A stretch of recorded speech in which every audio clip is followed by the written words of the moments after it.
I am going to walk you through the 25.2 day ones annotated slides.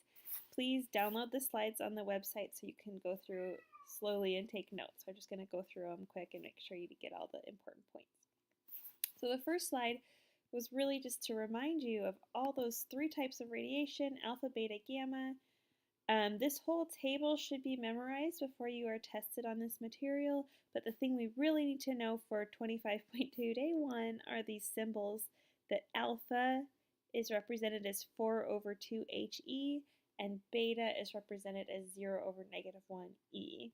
The rest you can worry about later. All right, so focusing on those symbols.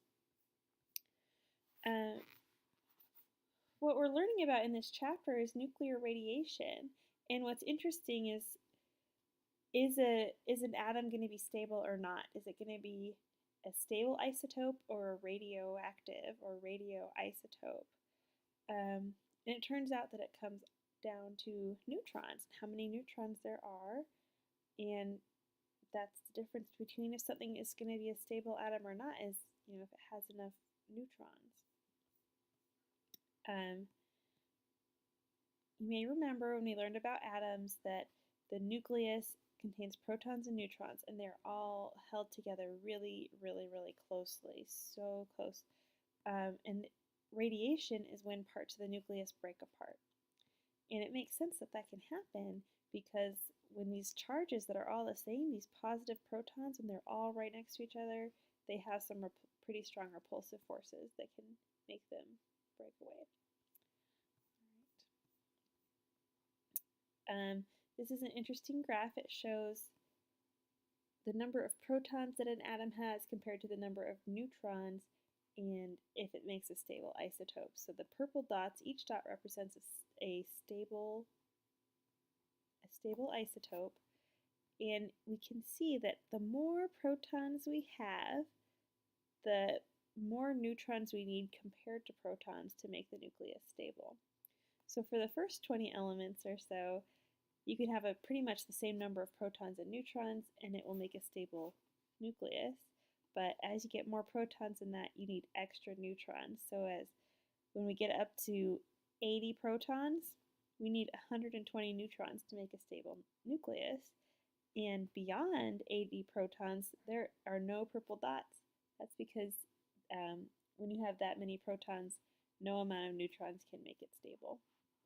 That's why all the elements on the periodic table at the bottom rows are they're outlined in white because they're only man-made because they're radioactive. All right. Oh, here we go. All nuclei with an atomic number greater than 83 are radioactive. Their nucleus is too big to stay together no matter what.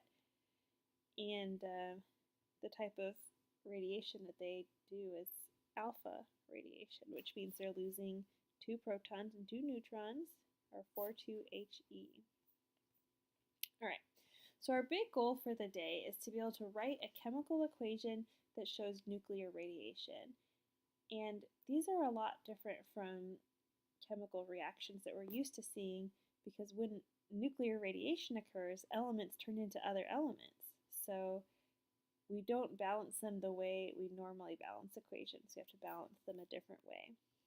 So when we write nuclear equations, we have to use isotope notation, which is when you put the symbol of the element, and then on the left you use numbers. There's going to be 2 numbers on the left. The top number is the mass number, and the bottom number is the atomic number. Now, the atomic number is, you're automatically going to know the element. If you know the atomic number, or if you know the element, you always know the atomic number, because helium is always number 2. So if you know the atomic number is 2, you know your element is helium. If you know your element is helium, you know the atomic number is 2. The mass number, however, you do not automatically know what that is. It could be lots of different values. The number on the periodic table just gives you the average. It doesn't give you the actual mass number for that particular isotope. So never assume you know what the mass number is. You're always going to have it provided, or you calculate it in part of the problem. Okay, so here's the rule for balancing nuclear equations. We're going to have elements on the left and elements on the right. And if you take all the numbers on the top on each side, they all have to add up to the same thing on each side, and all the numbers on the bottom have to add up to the same thing on each side. I'll show you what I mean, but that's the rule. Okay, so this is all worked out. If we had had the lecture, I would have worked it out with you and we would have seen a blank here. So let's just figure what this looked like and how we solve these problems. So the way the problems tend to work is you see some numbers and then plus a blank, and your job is to fill in the blank. Now what you have to figure is, what do the numbers need to be to make the numbers add up to the same thing on each side? So first let's talk about this blue 4. I'm going to focus on the top numbers. 238 here on the left, and then on the right we had 234 plus blank. Now the goal is that they have to add up to the same thing on each side. So we can think of the arrow as like an equal sign. That 238 has to be equal to 234 plus whatever we write. So that's how I knew it had to be 4. If it helps, you can write that out like an equation like I did here. 238 equals 234 plus x, so x equals 4. Okay, then you do the same thing with the bottom numbers. They have to add up to the same thing on each side. So here we have 92 equals 90 plus blank. So I knew that blank had to be 2, because 90 plus 2 is 92, and then I have 92 on the left. Then, to fill in the letters, all you do is you focus on the atomic number and you look at the periodic table. So if I know the atomic number is 2, I can check what's that number on the periodic table. It's helium, so you write He. Alright, this one's pretty much the same idea. The only thing that makes it a little different is we have a negative number, and that's if it's a beta particle. It's 0 over negative 1e, so it can be negative, but it still has to add up to the same thing on each side. So we have 14 equals, we didn't know, it was a blank, plus 0. So that top number had to be 14, because 14 equals 14 plus 0. And then the bottom number, we had 6 equals blank plus negative 1. So if it helps you to write that out, 6 equals y plus negative 1. That's how we figured out that that missing number must be 7. 7 is the atomic number for nitrogen, so that's why we wrote the N there. Okay. And this last one's a little blurry, but it just shows, the most complicated possible is if we had, more than one element on each side, and then we had a coefficient. So if there's more than one element on the known side, you just have to add them up. Things have to add up to the same thing on each side. If there's a coefficient, that means you have however many of the total atom or element or particle. So here it says 2, 1, 0, n. That means I have a mass of 2 times 1, an atomic number of 2 times 0. This little n is a neutron. It has a mass of 1, but it has no protons. So I would think of this as the total of mass of 2 and atomic number of 0. So 2 times 1 and 2 times 0. So anyway, if I was filling in my blank, I'd have 27 plus 4 equals blank plus 2. So 27 plus 4 is 31. So 31 equals blank plus 2, so it had to be 29, because 29 plus 2 is 31. So we have 27 plus 4 is 31, and 29 plus 2 is 31. Then with the bottom numbers, 13 plus 2 is 15, and then we had a 0 down here, so the 15 had to be the number we wrote. 15 is the atomic number for phosphorus, so we put the letter P. All right.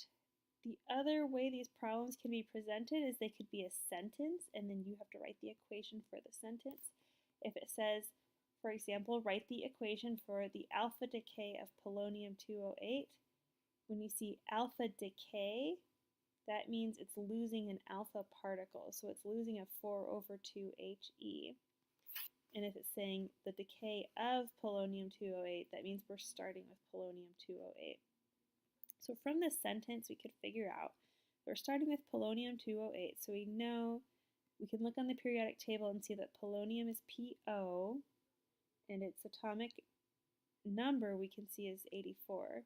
And then the problem told us that the mass number was 208, so we would write that. Alpha decay means it's that one of the products is an alpha particle, 4 over 2 He, and then we'd have to do the math to figure out the other product. 208 equals 4 plus 204, so we write 204. 84 equals 2 plus 82, because they both add up to the same thing. And then 82 is the number for lead, so we write Pb. And if it was beta decay, instead of writing an alpha particle on the right, we would write a beta particle, which the symbol for that is 0 over negative 1e. But otherwise, it's the same sort of problem.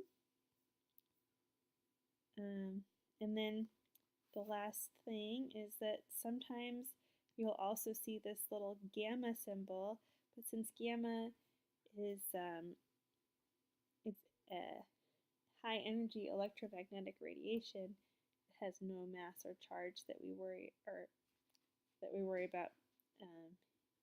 So it could just be tagged on to the end.